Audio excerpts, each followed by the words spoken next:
While doing income and employment, the first topic that we need to do is aggregate demand and its component.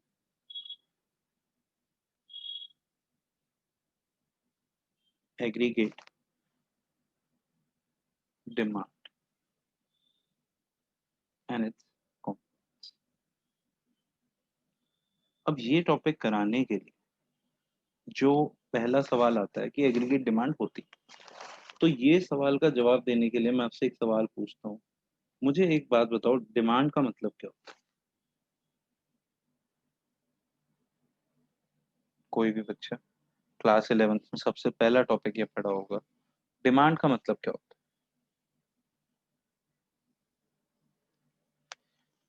Nobody. Demand का मतलब होता है the things that we are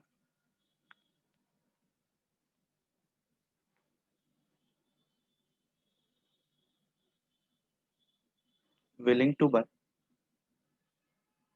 and we are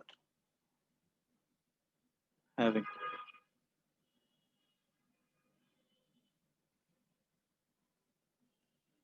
purchasing power to buy.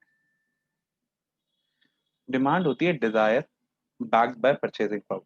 मतलब वो चीजें जो हम लेना चाहते हैं और जो हम ले सकते हैं। अब मुझे एक बात बताओ, अगर कोई ऐसी चीज है जो आप लेना चाहते हो और आप ले सकते हो, तो आप क्या करोगे? कॉमन सेंस वाला ले सवाल है। लेंगे। ले ले लेंगे। लेंगे। मतलब कि आप जो भी एक्सपेंडिचर करते हो, यानी जो भी चीजें आप ले लेते हो, वो एक तरीके से आपकी डिमांड होती है, क्योंकि आप उन्हें लेना चाहते थे और आप उन्हें ले सकते थे, तो आपने ले लिया। तो हम ना पूछ रहे हैं डिमांड नहीं, हम पूछ रहे हैं एग्रीगेट डिमांड। मतलब पूरे देश में कितनी डिमांड है, पूरी इकोनॉमी में कितनी डिमांड है। तो एग्रीगेट डिमांड कहाँ से पता चलेगा? Aggregate expenditure. जो भी इकोनॉमी में टोटल एक्सपेंडिचर हो रहा है, वो एक तरीके से रिफ्लेक्ट करेगा कि टोटल डिमांड कितनी। अब अगर हम बात करें एक्सपेंडिचर, तो एक्सपेंडिचर दो तरीके के होते हैं। कोई बता सकता है ये दो तरीके के एक्सपेंडिचर कौन से होते कंजम्पशन एंड इन्वेस्टमेंट एक्सपेंडिचर। हैं? बिल्कुल ठीक। एक्सपेंडिचर या तो कंजम्पशन होता है या तो इन्वेस्टमेंट होता है। अब एक बच्चे ने ये बता ही दिया है एक्सपेंडिचर या कंजम्पशन होता है या इन्वेस्टमेंट होता है, तो इन दोनों में फर्क क्या होता है, वो कोई बता सकता है?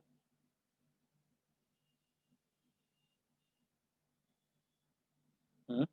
या तो कंज्यूम करना या फिर इन्वेस्ट करना पैसों अरे को। वाह, क्या जवाब दिया बच्चे, कमाल कर। इन्वेस्टमेंट पे हमें रिटर्न बिल्कुल इन्वेस्टमेंट पे रिटर्न बिल्कुल सही। मिलती है, लेकिन बिल्कुल, कंजम्पशन पे कोई रिटर्न नहीं मिलती। बिजनेस में होने वाला एक्सपेंडिचर इन्वेस्टमेंट होता है और हाउस होल्ड के द्वारा करा गया एक्सपेंडिचर कंजम्पशन।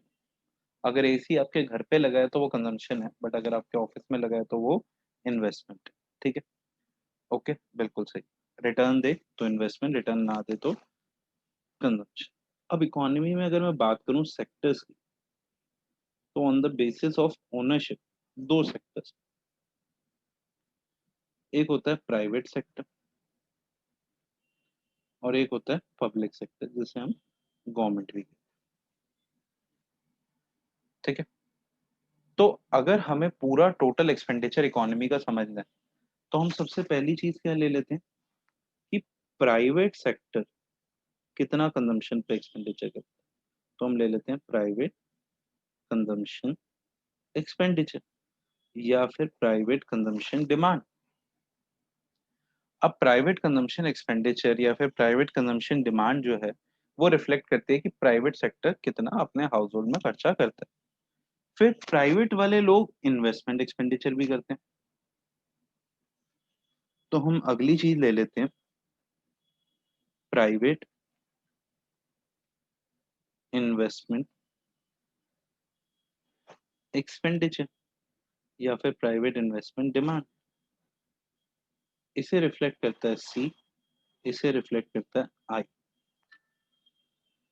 फिर हमें गवर्नमेंट का कंजम्पशन और गवर्नमेंट का इन्वेस्टमेंट भी लेना चाहिए, पर हम गवर्नमेंट का कंजम्पशन और गवर्नमेंट का इन्वेस्टमेंट अलग नहीं करते।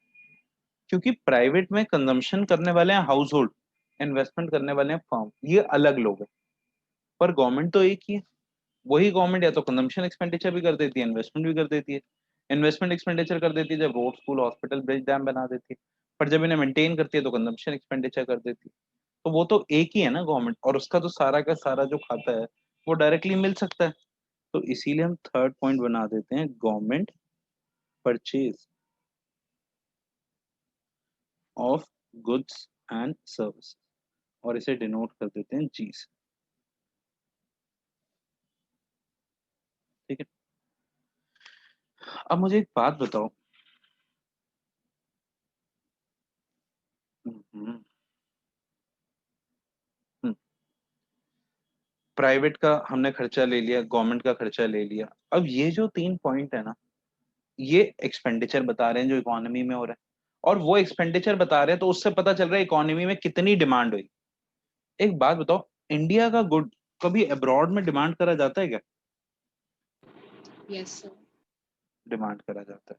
वो डिमांड कब कहलाएगा? जब हमारा गुड वो खरीदेंगे।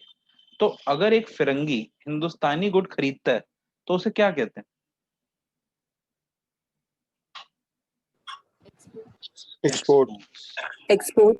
तो चौथी चीज आ जाती है एक्सपोर्ट।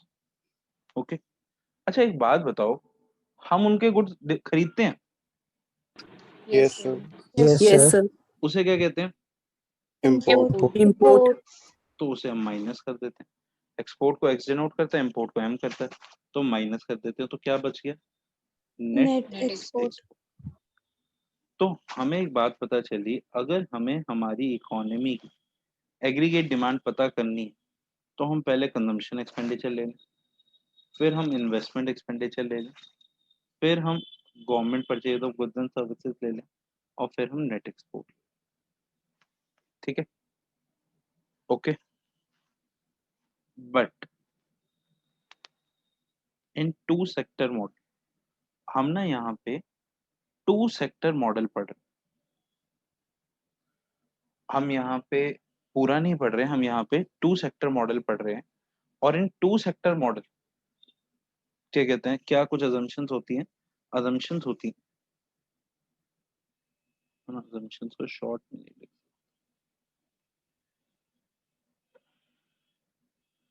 तो एक अजम्पशन होती है, there is no government, it is a closed economy. ठीक है, तो जब गवर्नमेंट नहीं होगी, क्लोज्ड इकोनॉमी है, मतलब नो इंपोर्ट नो एक्सपोर्ट, तो यहाँ पे एडी का मतलब रह जाएगा सी प्लस आई। और हम टू सेक्टर मॉडल ही पढ़ने वाले हैं, तो हमारे हिसाब से एडी सी प्लस आई होगा। तो सर ये पढ़ने की जरूरत नहीं है? बिल्कुल जरूरत है, क्योंकि पेपर में क्वेश्चन आ सकता है explain the components of AD. तो ये नहीं कि आप पहले दो बताओगे, आपको चारों के चारों बताने पड़ेंगे, चारों के चारों एक्सप्लेन करने पड़ेंगे। ठीक है, बट आगे फर्दर न्यूमेरिकल्स करने के लिए, ठीक है, और कोई एक्सप्लेनेशन देने के लिए हम एडी को सी प्लस आई ही लेके चलते हैं। ठीक है, अच्छा। अब हमने चार कंपोनेंट्स बताए, कोई बच्चे ऐसे जो चारों कंपोनेंट्स का नाम ले ले, give it a try. private consumption expenditure, So private private investment consumption. expenditure, good government purchase of goods and services, net exports. बिल्कुल ठीक, very good Aditi. Private consumption expenditure. ठीक है, अच्छा जी। अब क्या है प्राइवेट कंजम्पशन एक्सपेंडिचर? देखो, it is consumption expenditure of house, मतलब जो हाउस होल्ड लोग खर्चा करते हैं, हम लोग खर्चा करते हैं। अब हम लोग खर्चा कहाँ करते हैं, गुड्स पे करते हैं कि सर्विस पे करते हैं? बोथ। दोनों। तो हम लिख देंगे house hold incur expenditure on both goods and service। ठीक है, अच्छा जी। अब हाउस होल्ड कहाँ पे एक्सपेंडिचर करते हैं, कोई एग्जांपल दो। हाउस होल्ड इंकर consumption expenditure on food, clothing, clothing. shelter, shelter, medicine, coaching facility, insurance facilities, घर में मेड की फैसिलिटीज, ग्रूमिंग फैसिलिटीज, सर्विसेज पे भी करते हैं, गुड पे भी करते हैं, ठीक है। अब एक बात बताओ, जो हमारा खर्चा होता है वो किस पे डिपेंडेंट होता है कि हम ज्यादा करेंगे या कम? Income, demand, income, income. हाँ, क्योंकि जो हम कंजम्पशन एक्सपेंडिचर कर रहे हैं एक तरीके से हमारी डिमांड ही है, तो ऑन इनकम। प्राइस पे इम्पैक्ट डिपेंडेंट होता है कि नहीं होता है? Yes, yes, sir. sir, कई बार ऐसा होता है एक चीज हमें पसंद आई, फिर हमने उसका रेट टैग देखा, फिर वो हमारे को पसंद नहीं आता। कई बार एक चीज एम सी लग रही है पर हमने उसका रेट टैग देखा तो वो हमें पसंद आने लग जाती है। ऐसा होता है कि नहीं होता? किसी के साथ नहीं होता? yes sir, Yes, sir. होता है। Consumer equilibrium in case of one commodity, है ना? Income, price, taste and preference.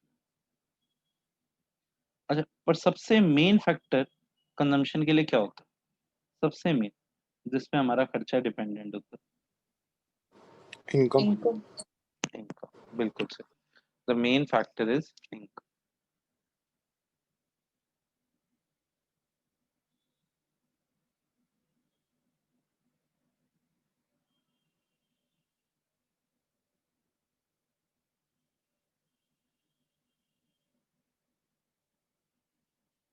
is disposable income, मतलब जो पैसे हम खर्च कर सकते हैं, ठीक है। फिर अगली चीज आती है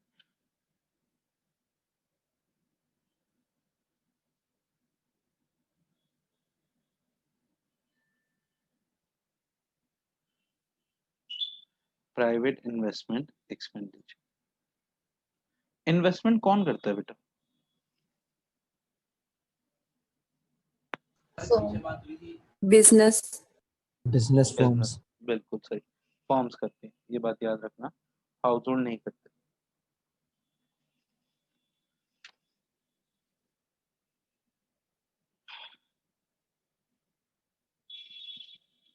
इन्वेस्टमेंट एक्सपेंडिचर is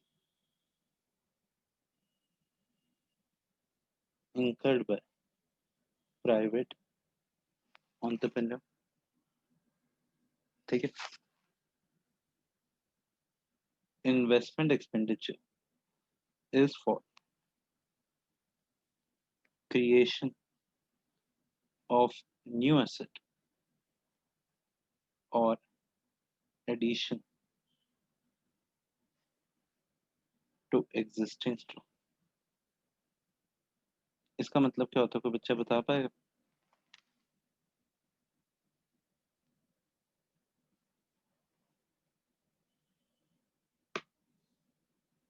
देखो, आप लैंड बिल्डिंग लो, फर्नीचर फिक्सचर लो, प्लांट मशीनरी लो, तो ये न्यू एसेट है। एडिशन टू एग्जिस्टिंग स्टॉक मतलब चेंज इन स्टॉक, मतलब आपने स्टॉक में कितना पैसा लगाया, ठीक है। अच्छा, अब हमारी जो इन्वेस्टमेंट एक्सपेंडिचर होता है वो किस पे डिपेंडेंट होता है, कोई बच्चा बता सकता है?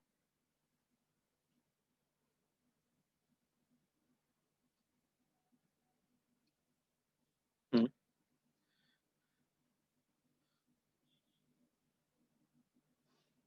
बताओ। income, पर इनकम पे ही होगा, फर्म की जितनी अर्निंग्स। नहीं, इसके जो फैक्टर्स होते हैं वो होता है रिटर्न ऑन इन्वेस्टमेंट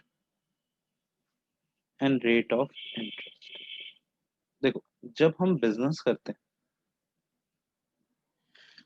तो हम ये देखते हैं, जैसे मैं एक वेंचर है वहां अगर पैसे लगा रहा हूँ मुझे 15% रिटर्न आ रहा है, रिटर्न ऑन इन्वेस्टमेंट है 15%। अब मैं वहां 2 करोड़ लगा रहा हूँ, और मैं 2 करोड़ अपने नहीं लगा रहा, 2 करोड़ बोरो करके लगा रहा हूँ, और बोरो कर रहा हूँ 12% पे, तो मुझे उस बिजनेस में इन्वेस्ट करना चाहिए कि नहीं करना चाहिए? Yes, sir.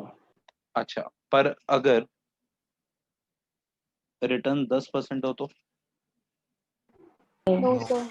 No, sir. Very good, तुम्हें समझ आ गया तुम बच्चों को।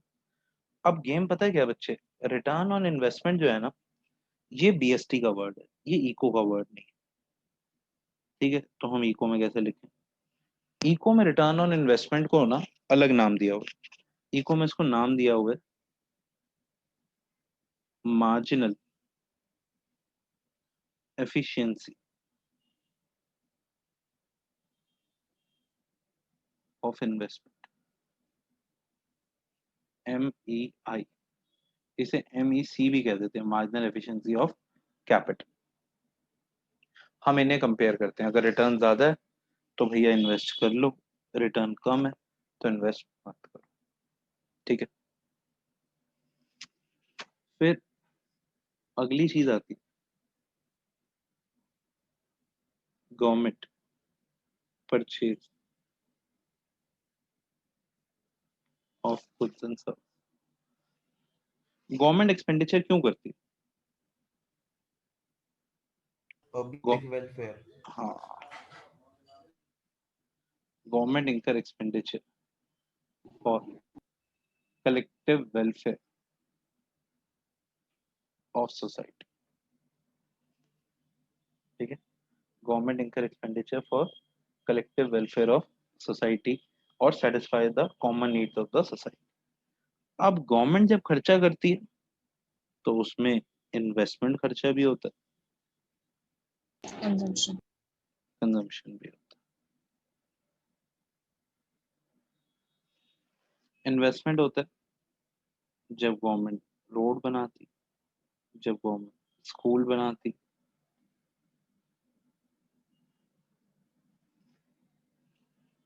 हॉस्पिटल बनाती है, ब्रिज बनाती है, डैम बनाती है। इंडियन इकोनॉमी में तो बताया था मैंने, RSHBD, road school hospital bridge dam. और कंजम्पशन क्या होता है? Maintenance of RSHBD, road school hospital bridge dam, maintenance of law and order, police, defence, ये सब चीजें कंजम्पशन पर। अच्छा, अब गवर्नमेंट कितना खर्चा करेगी ये किन फैक्टर्स पर डिपेंडेंट होता है? कोई बच्चा ट्राई करना चाहे?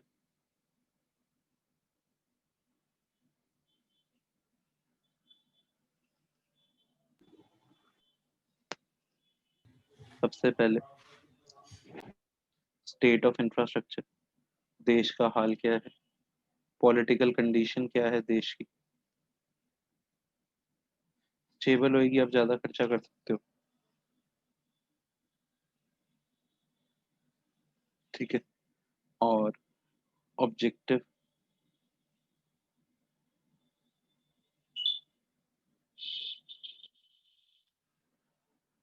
Of government.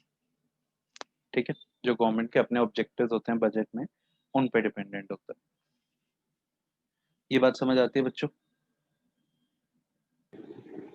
Yes sir. Yes, sir. Thank you बच्चों। Net export. अच्छा, मुझे एक बात बताओ, नेट एक्सपोर्ट का मतलब क्या हुआ? Export Export minus minus import. import. Export minus import. minus import. Imports. Good बच्चों, वेरी गुड बच्चों। अच्छा अच्छा, एक बात बताओ, एक्सपोर्ट को मैं कह सकता हूँ कि एक्सपोर्ट का मतलब हुआ demand of our good in foreign country. Yes, sir. Yes, sir. अच्छा, इंपोर्ट को कह सकता हूँ demand of their good in our country. Yes. Yes. Yes, sir.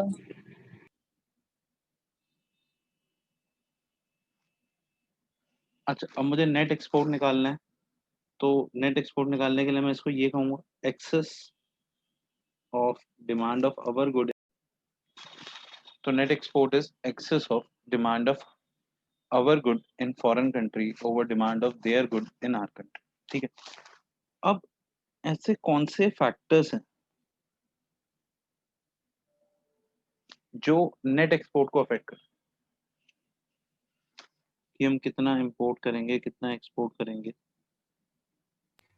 Sir currency पे डिपेंड हो सकता है। बिल्कुल सही जवाब बेटा, foreign exchange rate. Government policies. बिल्कुल, relationship with other countries Restrictions. और गवर्नमेंट पॉलिसी। ठीक है, so these are the factors that affect net export. So these are the components of AD.